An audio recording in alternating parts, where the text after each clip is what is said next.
आप सभी को मेरा नमस्कार। हमारी आज की कहानी है मंच का डर। चंपा को गाना गाना अच्छा लगता है, लेकिन वह मंच पर गाने से घबराती है।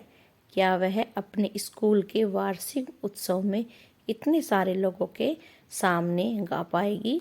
हमारी कहानी में ये है कि हमारी चंपा जो है प्यारी सी बच्ची, वो अपने स्कूल के उत्सव में गा पाएगी नहीं गा पाएगी। इसके लिए हमें ये प्यारी सी कहानी सुननी होगी। चंपा को दुनिया की किसी भी चीज से ज्यादा गाना अच्छा लगता है। वह नहाते समय गाती है, छत पर जाती है तब गाती है, पहाड़ी रास्तों पर चलती हुई गाती है, हाँ, और चांद को गीत भी सुनाती है। वह शेर जैसी बुलंद आवाज में गाती है, मधुमक्खी सा गुनगुनाती है, बारिश की रिमझिम फुहार में गाती है, चिलचिलाती गर्मी में सुर सजाती है। जब चंपा गाती है तब उसकी आवाज उसके मन में एक सुखद सा भाव जगाती है, क्योंकि वो इतना मीठा गाती है।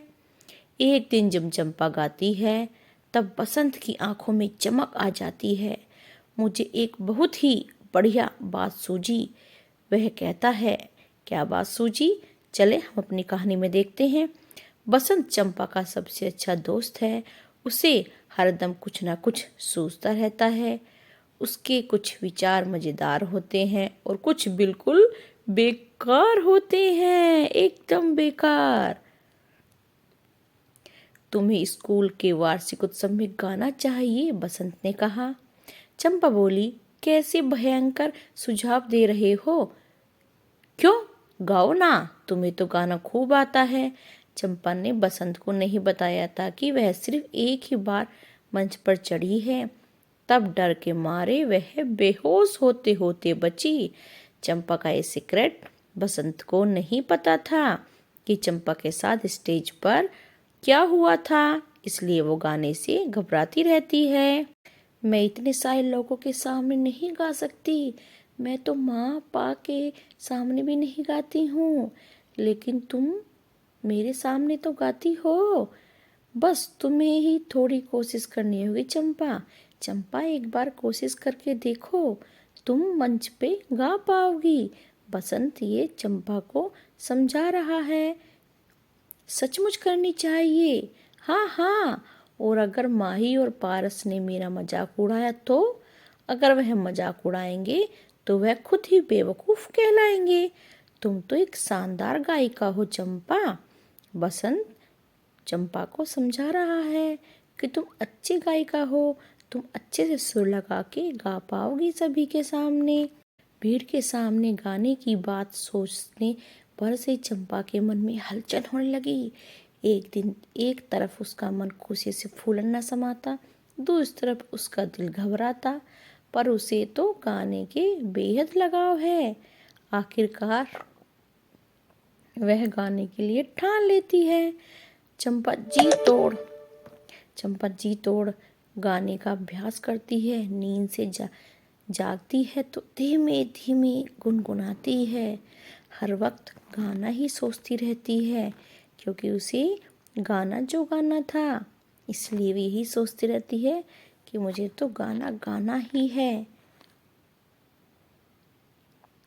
गुना भाग करते समय भी वह सुर सजाती है, जैसे गुना से भाग। बकरी को चराने ले जाते समय भी आवाज में उतार चढ़ाव का रियाज करती रहती है। मुंह से अलाप लगाती, नाक के फुट से तान सजाती, गाते गाते उलट पुलट हो जाती। घर वाले चंपा के मंच पर गाने को लेकर बहुत खुश हैं। वैसे सुझाव देते हैं, गाने से पहले लंबी और गहरी सांस लो, सुनने वाले के सामने मुस्कुराहट बिखेरते रहो, जैसी हो वैसी रहो, बनावटी नहीं। मिर्च जलाकर नजर उतारो, दही पेड़ा या 12 अंगूर के दाने खाकर ही भाग्य सजाओ। उसके घर वाले परिवार वाले बहुत खुश हैं, तो उसे नए नए सुझाव दे रहे हैं। सबके सब अपने अकॉर्डिंग उसको सुझाव दे रहे हैं, जिससे कि हमारी चंपा अच्छे से गाना गा पाए। सबके सुझाव देखते हुए चंपा और ज़्यादा रियाज करती है गाने के लिए, जिससे वो थोड़ा अच्छा गा सके। कार्यक्रम के एक दिन पहले चंपा खास रियाज करती है। रियाज बड़ा ही सफल साबित हुआ। आखिर आ ही जाता है वार्षिक का उत्सव का दिन। चंपा वह स्वेटर पहनती है जो उसके दादाजी ने इस कार्यक्रम के लिए खास तौर पर बुना था। जब उसकी बारी आती है तो वह जैसी उसकी जुबान लड़खड़ाने लगती है। मंच बहुत विशाल लगने लगता है। बिजली की रोशनी से आंखें चौंधिया जाती हैं। सुनने वालों की भीड़ का डर सताता है। चंपा गले से बोल नहीं फूटते। ठंडी हथेलियों से पसीना छूट जाता है क्योंकि चंपा थोड़ी सहमी हुई घबराई हुई थी इतनी सारी भीड़ को देखकर, क्योंकि उसको पहले से ही डर था स्टेज पे। सुनने वालों को देखकर मुस्कुराना उसे याद रहता है, लेकिन जब गाना शुरू करना चाहती है तब आवाज़ फुसफुसाटे में बदल जाती है। ऐसा लगता है जैसे उसकी आवाज़ में कोई निगल गया हो। उसकी आवाज़ अंदर से नहीं निकल पा रही थी। चंपा एक लंबी और गहरी सांस लेती है और फिर दोबारा कोशिश करती है और मुंह से एक दबी सी फूंक बाहर आती है। सुनने वालों की बेचैनी उसके चेहरे पर छा जाती है।